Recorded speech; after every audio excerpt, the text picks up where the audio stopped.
자, 창세기 12장 1절에서 9절 보시죠. 창세기 12장 1절에서 9절. 저 한 절 여러 번 한 절 번갈아 읽고 마지막은 같이 읽도록 하겠습니다. 창세기 12장 1절에서 9절 말씀. 자, 저부터 읽겠습니다. 여호와께서 아브라함에게 이르시되 너는 너의 고향과 친척과 아버지의 집을 떠나 내가 내게 보여줄 땅으로 가라.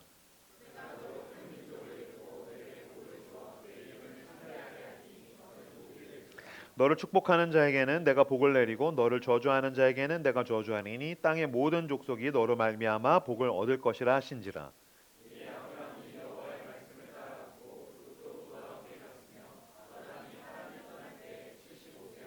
아브라함이 그의 아내 사레와 조카 룻과 하란에서 모은 모든 소유와 얻은 사람들을 이끌고 가나안 땅으로 가려고 떠나서 마침내 가나안 땅에 들어갔더라.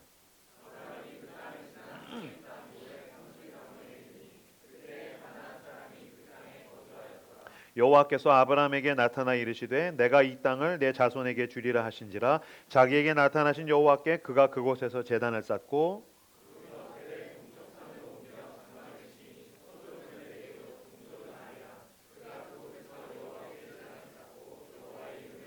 같이 읽겠습니다. 점점 남방으로 옮겨갔더라. 아멘. 네. 라이트하우스 서울숲에 오신 여러분들을 진심으로 환영합니다. 저는 임영규 목사입니다. 오늘 어디로 가야 할지 모르는 당신에게라는 제목으로 함께 말씀 나누도록 하겠습니다. 제가 오늘 설교 제목을 붙여놓고 굉장히 흡족했어요. 근사한데 어디로 가야 할지 모르는 당신에게. 서른도 씨의 데뷔곡이 아마 나침반인가 하는 노래일 겁니다. 1980년대 초반에 나온 걸로 알고 있는데 거기에 그 유명한 대사 명동으로 갈까요? 뭐 종로로 갈까요? 아니면 청량리로 갈까요? 뭐 그게 나오는데 이제 어디로 가야 될지 모른다라는 얘기죠. 여러분들도 아마 그런 고민 하시겠죠? 목사님 진로가 고민입니다. 이 직장으로 갈까요? 여기 직장으로 갈까요? 목사님 연애가 고민입니다. 저 옷 삽니까? 이 옷 삽니까? 목사님 나는 어떻게 해야 됩니까? 그 갈림길 가운데서 때로는 인생이 갈림길이면 다행이죠. 미로 같을 때가 있죠. 미궁 같을 때가 있습니다. 어디로 가야 한단 말입니까? 갈 길을 잃은 사람들에게, 어디로 가야 될지 모르는 사람들에게 해답이 되고 하나님의 그 말씀이 응답이 되는 시간이 되시기를 주님의 이름으로 축복합니다. 제가 이번 주에 SNS를 보는데 인스타그램에서 재밌는 사진 하나를 봤어요. 제가 이제 아재라서 겉으로 뭐 세련된 것 같아도 아재 감수성이 있기 때문에 인스타그램 같은 거 보다가 혼자 재밌으면은 막 DM 보내고 이거 재밌지 이랬더니 이제 이상원 형제가 목사님 이런 거 보내시면 아재라고 그만 보내시라 그랬는데 제가 이번 주에도 하나 봤는데 너무 재밌는 게 롯데월드가 일요일에 비가 많이 오나 봐요. 근데 롯데월드가 바깥이 매직 아일랜드가 있잖아요. 그럼 비가 오면 매직 아일랜드가 장사가 안 되니까 얘네가 만들어낸 방법이 이제 바깥에서 콘서트를 하는 거를 만들었나 봐요. 저는 완전 공감하는 게 여러분 잘 모를 걸 일요일 날 비 많이 와요. 나도 롯데월드와 같은 고민을 해요. 왜냐면 나도 일요일날 장사를 하는 입장에서 농담입니다. 괜히 막 인스타가 어떻게 목사가 그 장사로 갈 수 있냐 그게 아니고 어쨌든 일요일날 이제 교회 사람들이 오는 거를 볼 때에 일요일이 비가 많이 와요. 그러다 보니까 얘네도 일요일날 비가 오면 어떻게 장사해야 되지? 매직 아일랜드에 콘서트를 하자. 그럼 사람들이 콘서트를 즐길 수 있겠지? 근데 콘서트를 해놓고 얘네가 또 콘서트를 하기도 힘들었나 봐. 그 모순된 감정이 할까 말까라는 모순된 감정이 하나의 플랜카드에 담겨있는 사진을 제가 봤어요. 일요일에는 언제나 비가 납니다. 비와 함께 우산 속에서 콘서트를 즐기세요. 비가 오면 콘서트는 열리지 않습니다. 비가 오면 우산 속에서 콘서트를 즐기세요. 하지만 비가 오면 콘서트는 없습니다. 이건 뭐야? 한다는 거 안 한다는 거야. 모순이라고 하죠. 비가 오면 콘서트를 즐기세요. 하지만 비가 오면 콘서트는 없습니다. 모순이라고도 볼 수도 있고 어떤 면에서 이렇게 사기극이라고 볼 수도 있을 것입니다. 딜레마겠죠. 저는 오늘 본문을 보면 이 모순과 거대한 사기극의 한 복판에 빠져 있는 한 사람을 보게 됩니다. 그건 아브라함입니다.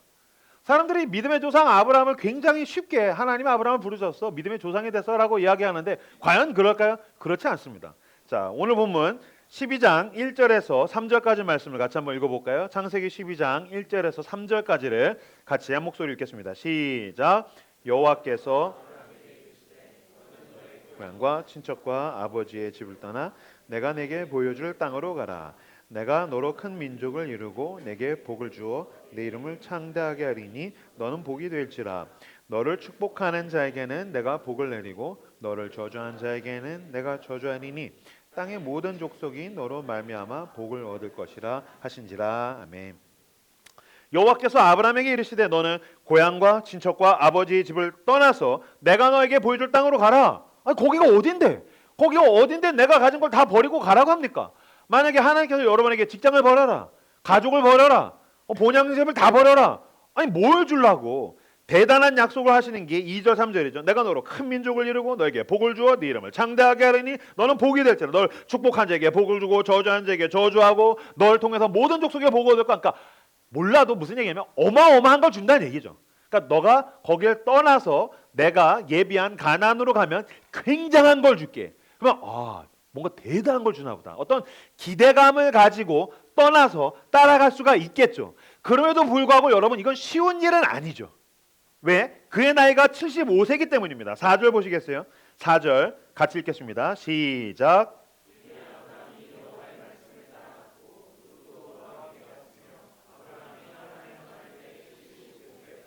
아브라함이 여호와의 말씀을 따라갔고 롯도 그와 함께 갔으며 아브라함이 하란을 떠날 때 75세였대요. 75세 때에 모든 걸 버리고 따라갔대. 이건 쉬운 일은 아닙니다. 왜냐면요, 인생이라는 게 살아가면 살아갈수록 안정성에 대한 욕구는 커집니다. 그러니까 사람이 살아갈수록 힘들다고 생각하는 건 뭐냐면은 내 외부의 객관적 세계가 힘들어진 게 아니고요, 내 안에 안정성에 대한 욕구가 커지기 때문에 그냥 가만 냅둬도 사람은 사는 게 힘들다고 느껴요. 근데 75세한테 모든 걸 버리고 나가라고 하는 건 너무 힘든 일이죠. 반대로 10대는 쉽지. 왜? 10대는 냅둬도 집을 나가고 싶거든. 10대는 그냥 냅둬도 집을 나가고 싶으니까 너 집을 나가라, 아싸 하고 나가겠지만 75세는 그냥 아무것도 새로운 걸 하고 싶지가 않은데 넌 다 버리고 나가.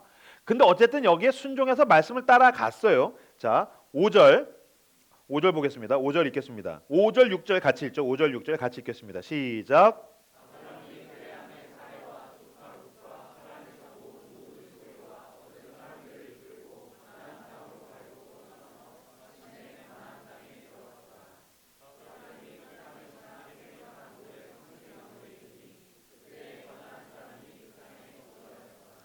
오 절 아브라함이 그래서 모든 소유를 다 모아서 가나안 땅으로 들어가려고 떠나서 5절 끝에 마침내 가나안 땅에 들어갔더라. 하나님이 주시겠다라고 약속했던 그 땅에 들어갔어요. 여기 준다고 하나님이 약속했잖아요. 그랬더니 어떤 일이 일어났나요? 6절 아브라함이 그 땅을 지나 세겜 땅 모래 상수리 나무에 이르니 그때에 가나안 사람이 그 땅에 거주했더라. 그때에 가나안 사람이 거기에 거주했더라. 여러분들이 남일하고 되게 쉽게 읽으시네요. 하나님이 약속하셨어요. 너 그거 다 버리고 떠나. 내가 가나안을 예비했어. 거기 진짜 대단해. 내가 너에게 복을 줄 거야. 그 땅을 다 예비했어. 진짜죠? 그럼 really? 정말이야. 오케이. 다 버리고 갔더니 그냥 가나안에는 가나안 사람들이 살고 있었다고요. 무슨 얘기냐면 당신이 전세 집이 만기가 다 돼서 새로운 집을 구하는 거예요. 근데 전세집이 너무 좋은 집이 생겼어요. 부동산에 가서 보니까 진짜 그 집 너무 좋은 집이래요. 그래서 내가 전세금을 빼가지고서 거기에다가 돈을 넣고 입금을 하고 내가 이삿짐 센터를 불러서 이사를 다 했어요. 그리고 가가지고서 문을 띵동띵동 눌렀더니 문이 덜컥 열리더니 그냥 그 집에서 사는 사람이 나오는 거예요. 너 뭐야? 여기 내 집이야. 나보고 꺼져. 만약에 마동석이 나왔어요. 꺼져. 차 빼 이 새끼야. 막 하면서. 이거 뭐라 그래요? 전세 사기죠. 나 전세집 얻었는데 거기 사람이 살고 있다니까. 이거 전세 사기죠. 이게 지금 하나님이 아브라함에게 전세 사기 한 거예요. 너 다 팔아서 가나안에 가. 내가 거기 예비했어. 진짜? 오케이. 다 팔아가지고 영끌어서 갔더니 거기 사람들이 살고 있었더라. 지금 가나안에 간 아브라함은 뭐가 된 거죠? 나가리가 된 거죠. 이건 하나님이 엿먹이시는 거예요. 일요일에는 비가 올 때는 콘서트를 즐기세요. 일요일에는 콘서트가 없습니다. 가나안에 가세요. 가나안에 사람들이 살고 있습니다. 이거 뭐야? 뭐 어떻게 하라고? 이건 어떤 면에서는 하나님이 아브라함을 엿먹이시는 거라고 볼 수도 있을 거예요.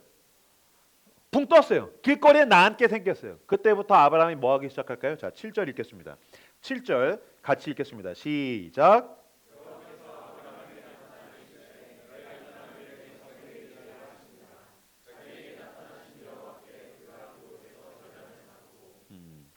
하나님이 왜 그랬는지 다 알 수는 없겠지만 고의적으로 아브라함을 불러내셔서 더 힘들게 만드셨어요. 안정성에서 뽑아내셔서 불안정성으로 밀어 넣으셨었어요. 잘 먹고 잘 살던 애들을 그냥 다 쑥 뽑아가지고서 그냥 내팽개치듯이 그냥 길거리에 나앉게 만들었어요. 그랬더니 7절에서 어떻게 나옵니까? 여호와께서 아브라함에게 나타나 이르시되 내가 이 땅을 네 자손에게 주리라 하신지라. 하나님 퍽 나타나셨어요. 아브라함이 황당하겠죠. 하나님 가나안 주셨다면서요. 복이라고 뭐 족속이니 뭐 축복이니 다 해놓고 여기 가나안 사람들 살고 있잖아. 이게 뭡니까? 네 자손에게 줄 거야. 그리고 그냥 사라지셨어요. 뭐야? 멘붕이 왔겠죠. 그때에 뭐가 했냐면 7절에 이 구절에 나옵니다. 그가 그곳에서 제단을 쌓고 여호와께 그가 그곳에서 제단을 쌓고 언제 제단을 쌓았대요?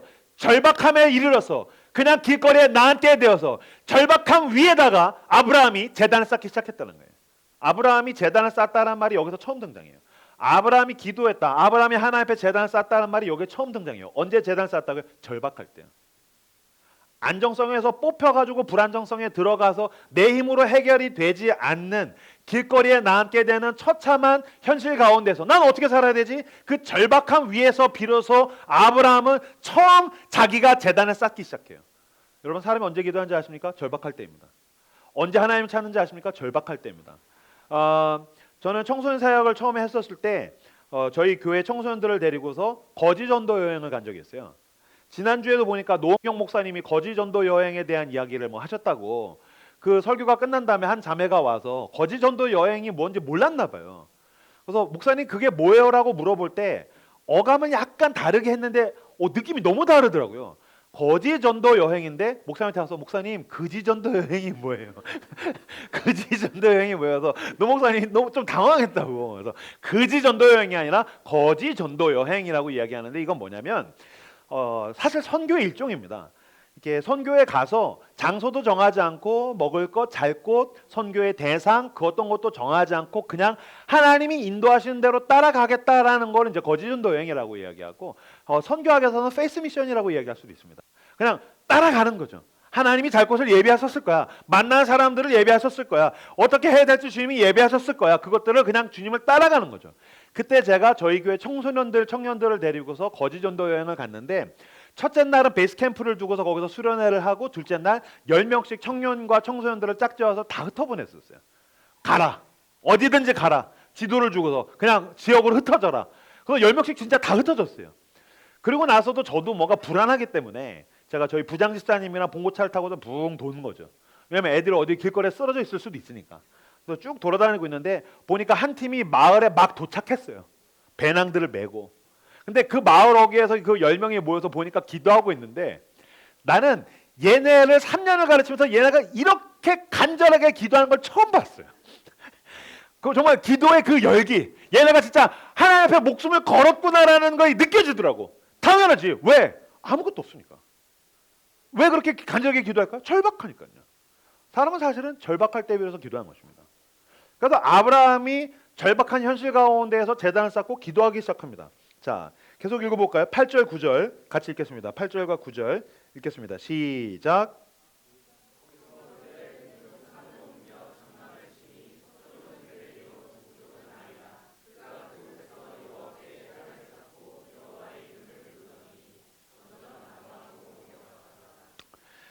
처음에 절박해서 기도하고 거기서 베델 동쪽 산으로 옮겨 장막을 치니 서쪽은 베델이요 동쪽은 아이라. 뭐 어딘지 지명은 몰라도 동쪽 서쪽 무슨 얘기예요? 어디로 가야 될지 지금 모르는 거예요. 가나안에서는 나가리가 됐고 가나안에 사람들 살고 있고 난 이제 어디로 가야 될지 모르니까 동쪽입니까 서쪽입니까 갈팡질팡하는 가운데에 그가 그곳에서 여호와께 제단을 쌓고 그러니까 어디서 기도했다고요? 어디로 가야 될지 몰라서. 그러니까 여러분 왜 저 찾아와서 상담할 때 이야기할 때 목사님 이 자매입니까 저 자매입니까 거기서 제단을 쌓으십시오. 목사님 이 직업입니까 이 직업입니까 거기서 제단을 쌓으십시오. 주님 내가 이 갈림길 가운데에서 미로와 미궁 같은 삶에서 어떻게 해야 됩니까? 거기서 제단을 쌓으세요. 그 절박함을 가지고 간절하게. 어떤 면에서는 지금 하나님께서 당신이 제단을 쌓고 기도하라고 당신을 그 갈림길로 미로로 절박한 현실 가운데에다가 방치시켰는데 왜 그걸 나한테 물어보냐고. 네가 기도하세요. 거기서 기도하더니 아브라함이 어떻게 합니까? 저는 이 구절 보면 너무 마음이 아파요. 여호와의 이름을 부르더니 점점 남방으로 옮겨갔더라. 그러니까 이게 나의 하나님 주여 나를 어디로 인도하시렵니까? 그렇게 했어요. 하나님 따라와서 이게 뭐야? 여기 이제 아마 전도사님 목사님도 굉장히 공감할 텐데 괜히 내가 부르심에 소명에 응답해가지고 이게 뭐야? 괜히 내가 이거 따라와가지고 이게 뭐야? 돈도 못 벌고 주님 내 인생을 어떻게 하려고 하시는 겁니까? 어떤 면에서 이거는 원망, 절규, 비참함. 어떤 면에서 이렇게 욕. 저는 이렇게 하나님한테 막 욕을 할 때가 있으니까. 근데 여러분, 하나님 앞에 좋은 경건의 태도로 소리를 지를 수도 있고요. 때때로는 그렇지 못하고 그냥 거의 원망과 욕에 가까운 소리 지름이 있어도 돼요. 하나님이 원하신 건 당신의 절박함입니다. 하나님이 원하신 건 하나님이 아니면 난 답이 없다는 그 간절함을 하나님은 받으시기를 원하신다는 것입니다. 아브라함이 그렇게 여호와의 이름을 부르면서 걸음을 내딛었다라는 거예요. 그럼 우리가 여기서 질문해 볼 필요가 있죠. 왜 하나님은 자기 집에서 자기 땅에서 잘 먹고 잘 살던 가나안을 불안정성으로 불러내셔서 겉으로 봤었을 때는 미로로, 미궁으로, 더 혼란스러움으로 엿먹이는 것처럼 보이는가? 왜 그렇게 하는가? 가나안에 대해서 우리가 오해하고 있는 게 있어요. 우리가 가지고 있는 가나안에 대한 개념과 가나안에 대한 개념과 하나님이 생각하시는 그 땅 가나안에 대한 개념이 달라요. 아브라함이 생각했던 가나안은 뭐예요? 지금 내가 살고 있는 곳보다 더 좋은 땅인 거죠. 더 좋은 소유예요. 더 좋은 성취예요. 내가 인간적으로 세상에서 사람들에게 나 더 좋은 거 얻었어. 내가 믿음이 좋았더니 내가 더 좋은 걸 얻었어. 자랑할 만한 그 무언가를 원해요. something. 근데 하나님이 원하시는 그 땅 가나안은 여러분 지리적 개념이 아니라 상태적 개념인 거예요. 그래서 가나안은 공간이 아니에요. 가나안은 하나님과의 관계를 기반으로 한 상태적 개념이에요. 자, 신명기 32장 9절에서 12절 말씀 화면을 보시고 같이 읽겠습니다. 시작. 여호와의 분깃은 여호와께서 그를 황무지에서 짐승이 부르짖는 광야에서 만나시고 호위하시며 보호하시며 자기의 눈동자같이 지키셨도다. 마치 독수리가 자기의 보금자리를 어지럽게 하며 자기의 새끼 위에 너풀거리며 그의 날개를 펴서 새끼를 받으며 그의 날개 위에 그것을 엎는 것 같이 여호와께서 홀로 그를 인도하셨고 그와 함께한 다른 신이 없었도다. 아멘. 첫 절 9절에 보면 여호와의 분깃은 자기 백성이라. 분깃은 제일 쉽게 해석하자면 소유라고 볼 수 있습니다. 하나님의 소유는 당신의 백성이다. 지금 무슨 얘기입니까? 하나님은 당신을 소유하길 원하신다는 거예요. 그러니까 아브라함은 자기가 뭔가를 성취해서 하나님께 영광 돌려드리는 걸 원했다면 아니요. 하나님은 아브라함을 원하셨다는 거예요. 아브라함은 하나님을 위해서 뭔가 하는 일을 원했다면 하나님은 아브라함을 원하셨다는 거예요. 아브라함, 난 널 원해. 난 너의 하나님이 되길 원해. 아브라함, 나는 너가 나를 향해서 하나님은 내 것입니다. 나의 하나님입니다. 난 이 고백을 듣기를 원해. 그러려면 그 땅 가나안 그냥 땅을 준다고 되는 일이 아니죠. 그 땅을 얻기까지의 좌충우돌의 과정, 나가리가 되고 모순과 딜레마에 빠지고 방황하고 모든 걸 상실하고 고통을 겪고 이것을 통해서 하나님이 아니면 나는 아무것도 아닙니다. 하나님만이 나에게 필요합니다. 그 과정을 지나가게 하시더라는 거예요. 그래서 지금 여호와께서 그를 황무지에서 짐승이 부르짖는 광야에서 만나시고 호위하시며 보호하시며 자기의 눈동자같이 지키셨도다. 우리는 하나님이 자기의 눈동자같이 지키신다라는 말을 굉장히 좋아하지만 하나님이 나를 자기의 눈동자같이 지키신다라는 것을 내가 경험적으로 알고 온몸에 내면화되고 그것을 고백하려면 우리는 사실 반드시 황무지를 가야 되는 것입니다. 우리는 사실 광야를 지날 때에 비로소 그것을 경험적으로 체득하게 되는 것입니다.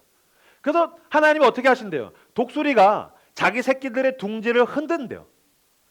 독수리가 그 둥지를 흔든대요. 안정적으로 잘 살고 있는데 그 둥지를 흔들어서 너는 둥지를 의존할 게 아니야. 넌 독수리야.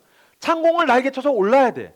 너는 부모로서 애비로서 나를 의지해야 돼. 그래서 그 아비 독수리가 자식을 물고 날아올라서 떨어뜨리고 다시 받고 떨어뜨리고 받는 것을 반복하면서 아비를 의존하고 그리고 결국에는 그 독수리가 날개쳐 오르고 그 아버지신 하나님은 우리의 둥지를 흔들고 계시더라는 것입니다. 근데 우리는 자꾸 내 둥지를 흔드시면 안 돼요. 하나님, 내 직장을 흔드시면 안 됩니다. 하나님, 이건 내 돈입니다. 내 돈을 흔드시면 안 됩니다. 내 통장을 흔드시면 안 됩니다. 내 인간관계를 흔드시면 안 됩니다. 내 일을 흔드시면 안 됩니다. 주님, 내가 가지고 있는 이걸 흔드시면 안 됩니다. 아니요. 하나님은 당신의 둥지를 흔들어서 당신이 하나님만 의존하게 만드시길 원하신다는 거예요. 왜? 여러분, 그거 아십니까? 우리가 갖고 싶어 하는 게 있죠. 그걸 가진 사람들을 한번 관찰해 보세요. 내가 너무너무 갖고 싶은 게 있어요. 근데 그걸 다 가진 사람의 삶을 한번 관찰해 보세요. 직접적으로 간접적으로. 그 사람은 내가 그토록 가지고 싶었던 걸 가져서 그것 때문에 죽을 만큼 힘들어해요. 제가 최근에 신방을 했는데 그 청년한테 이야기를 들었는데 자기 할아버지 뻘 친척 중에 1,000억대의 자산가가 있대요. 1,000억.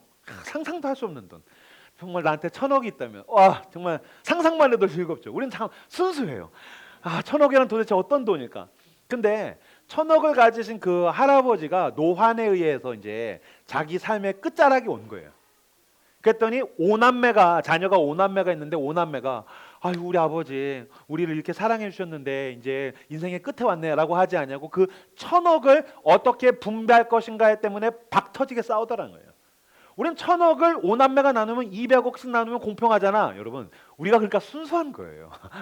거기는 박터지게 왼수도 그런 왼수가 없다라는 거예요.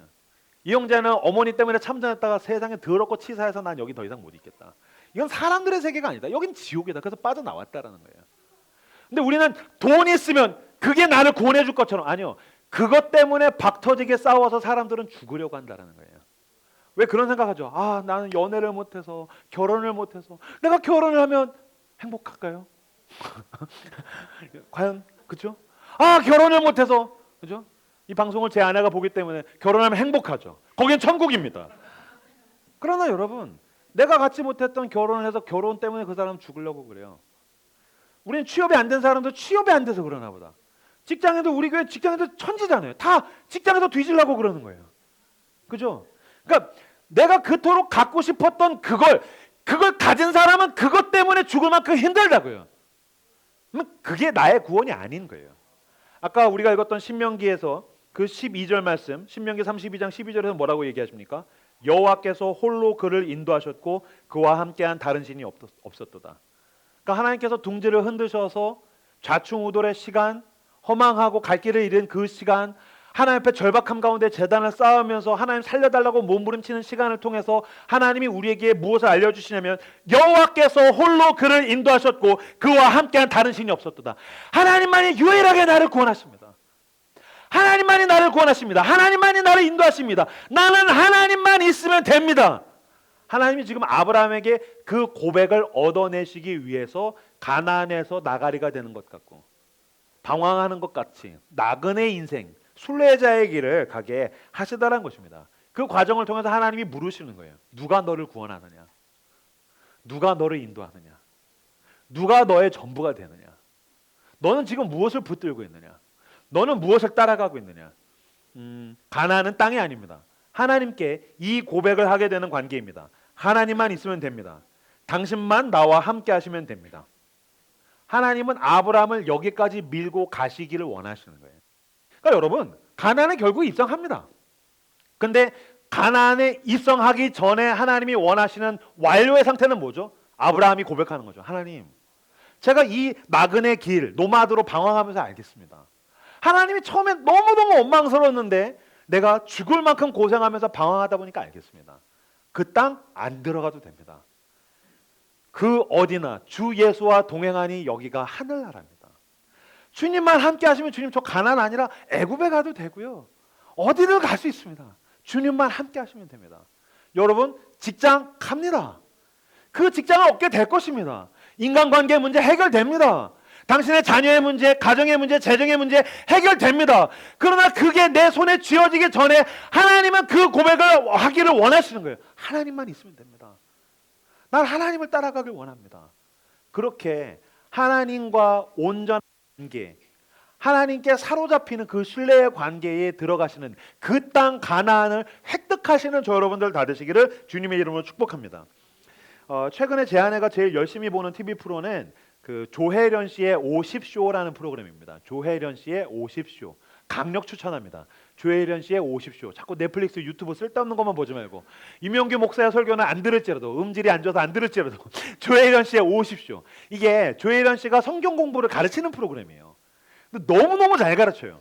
그래서 좀 성경을 일독을 하고 싶다, 성경을 통해서 하나님의 말씀을 배우고 싶다는 분들은 조혜련의 50쇼를 강력 추천합니다. 조혜련 씨의 50쇼를 설명하기 전에 먼저 조혜련 씨에 대한 삶을 좀 설명을 해줄 필요가 있겠죠. 먼저 그녀는 굉장히 성공한 개그우먼이었었어요. 모든 사람이 알고 있는. 그리고 성공했기 때문에 당연히 돈도 많이 벌었고 그녀는 명예도 인기도 굉장히 많았죠. 근데 성공한 개그우먼과 달리 그녀의 인생은 굉장히 불행했어요. 결혼을 해서 아들과 딸을 낳았는데 이혼하게 됩니다. 그리고 어머니가 그 자녀들을 차별했대요. 아들을 굉장히 애지중지하고 딸을 차별했대요. 그 어머니로부터 온전한 사랑을 받지 못하다 보니까 그 아들과 딸을 사랑하는 것도 조혜련 씨가 굉장히 힘들어했어요. 엄마와의 관계도 안 좋고 자녀도 안 좋고 남편과는 이혼하고 게다가 그녀는 그 남묘호랑개교라는 일본의 토속 종교 그 창가학회라고 불리는 그 종교에 심취해 있었는데 그러니까 그 종교에 계속 심취해 있었어도 그녀의 말에 따르면은 왜 이렇게 불행하지? 왜 내 삶은 이렇게 버겁고 늘 난 지치지? 그 너무너무 힘들었다는 거예요. 그리고서 이제 이혼을 하고 나서 살다가 어느 날 새로운 남자를 만나서 재혼을 하게 됩니다. 근데 그 남자가 그리스도인이었었어요. 그리고 그 시어머니가 그리스도인이고 그래서 시어머니와 남편의 전도 그리고 다행히 조혜련 씨 주변에는 신실한 하나님이 보내신 하나님의 사람들 그리스도인들이 포진돼 있었어요. 박미선 씨라든지 이성미 씨라든지 저는 이 박미선 씨, 이성미 씨를 통해서 전도되었다라는 사람들 이야기를 들을 때마다 너무너무 귀하신 것 같아요. 어쨌든 이런 사람들의 전도로 조혜련 씨가 교회를 가게 되고 설교를 듣다가 하나님의 말씀이 그 영혼에 부딪히게 되고 성경을 읽기 시작하면서 회심하게 되고 그녀의 삶이 완전히 뒤집어져요. 그녀의 삶이 변화되면서 엄마가 바뀌기 시작해요. 그녀의 삶이 변화되면서 아들과 딸이 변하기 시작해요.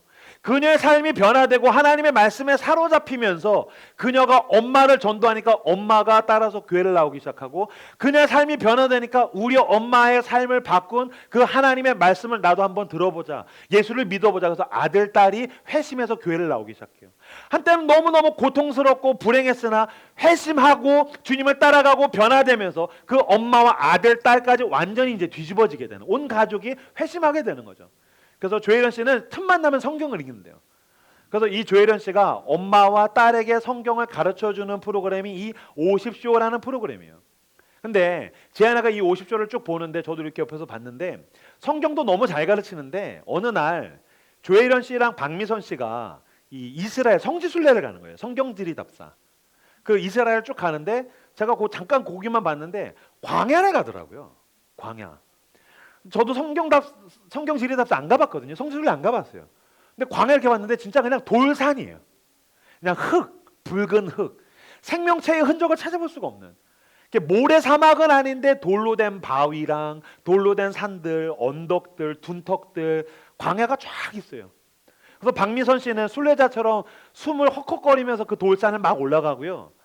그 다음에 조혜련 씨는 가다가 어느 나무 한 그루가 다행히 있어서 그 나무 그루 아래에 이렇게 앉아가지고서 광야를 보고 있어요. 돌산을 이렇게 보는 거예요. 그 광야, 실제적인 광야를 이렇게 보다가 조혜련 씨가 아무래도 자기의 삶이 이렇게 쭉 흘렀던 것 같아요. 속에서 노래를 부르기 시작해요. 왜 나를 깊은 어둠 속에 홀로 두시는지 그 히즈윌의 광야를 하며라는 노래. 제가 노래 가사 못 외워서 가져왔습니다. 왜 나를 깊은 어둠 속에 홀로 두시는지 어두운 밤은 그리 길었는지 나를 고독하게 나를 낮아지게 세상 어디도 셨네. 광야에 서 있네. 주님만 내 도움이 되시고 주님만 빛이 되시는 주님만 내 친구 되시는 광야. 주님 손 놓고는 단 하루도 살 수 없는 광야에 서 있네. 그 노래를 막 불러요. 제 아내가 그 노래를 이렇게 틀어놓고 있는데 그 이후로 아내가 이 장면이 너무 좋았는지 집에서 계속 히즈윌의 광야라는 노래가 계속 나왔어요. 조혜련 씨도 그랬겠죠. 자기가 예수 그리스도를 믿기 전에 왜 나를 깊은 어둠 속에 두시는지, 예수를 믿고 나서도 주님을 따라가는데 왜 내 삶에 가끔씩은 광야에 있는 것 같은 느낌을 받는지, 제 안에도 비슷한 느낌이었겠죠. 하나님은 왜 나를 깊은 어둠 속에 두시는지, 왜 이러시는지. 그래서 하루 종일 이 히즈윌의 광야를 지나며가 나왔어요. 덕분에 저희 큰딸 10살짜리랑 막둥이 7살짜리가 입에서 계속 광야를 지나며 부르기 시작했어요. 로운이가 주님만 내 되시고 광야에 서 있네. 7살짜리가 광야에 서 있네. 7살짜리 막둥이가 광야에 서 있네. 그러다가 7살짜리 무슨 광야에 서 있어. 제가 물었어요. 로운아, 아빠, 너 광야가 뭔 줄 알아? 로나, 광야가 뭐야? 제 딸이 대답했어요. 하나님이 있어야 살 수 있는 곳. 응, 아빠, 광야는 하나님이 있어야 살 수 있는 곳이야. 그 말이 얼마나 마음에 남았는지 모르겠어요. 이건 신학적으로 정확한 말이에요. 여러분, 광야는 흙이 있냐, 모래가 있냐, 돌산이냐, 사막이냐, 아니요. 하나님이 있어야 살 수 있는 곳. 취업에 실패했냐, 사랑하는 사람을 상실했냐, 질병에 걸렸냐, 재정적인 문제가 있느냐, 아니요. 그건 중요하지 않아요. 하나님이 있어야 살 수 있는 곳에 있다면 당신 지금 광야에 있는 거죠. 신약 성경에서 광야를 헬라어로 에레모스라고 이야기합니다. 에레모스. 에레모스라는 단어 아는 분들 꽤 계실 텐데, 에레모스는 두 가지 뜻이에요. 첫 번째, 아무것도 없는 nothing. 두 번째, 버림받은 abandoned. 광야가 뭐라고요? 아무것도 없는. 광야가 뭐라고요? 버림받은. 왜 나는 아무것도 없지? 광야에 있는 거죠. 뭔가 내가 원하던 것들로부터 버림받은 것 같다면 당신 지금 광야에 있는 거죠. 두렵고 막막하고 불안하고, 이대로 난 끝나는 건가? 라고 생각한다면 당신 지금 광야에 있는 것이죠. 예수님께서 광야에서 이루신 일들이 꽤 있는데, 예수님께서 시험 받으실 때도 성령이 이끌려서 광야에 가셨고, 그 유명한 오병이어의 사건을 광야에서 했습니다. 오병이어의 사건은 떡 5개로 5,000명을 먹인 사건인데, 이거 사람들이 굉장히 단순하게 먹을거리를 증폭한 사건으로 이해해요. 떡 5개를 예수님이 신적 능력으로 먹을 거를 무한 증폭했다. 그러니까 식량난을 해결할 수 있다. 아니요. 그런 소유의 측면이 아니에요. 오병이어 사건을 기록한 마태복음은 14장 15절에서 18절인데 같이 한번 보시죠. 마태복음 18절 말씀 같이 한 목소리로 읽겠습니다. 시작.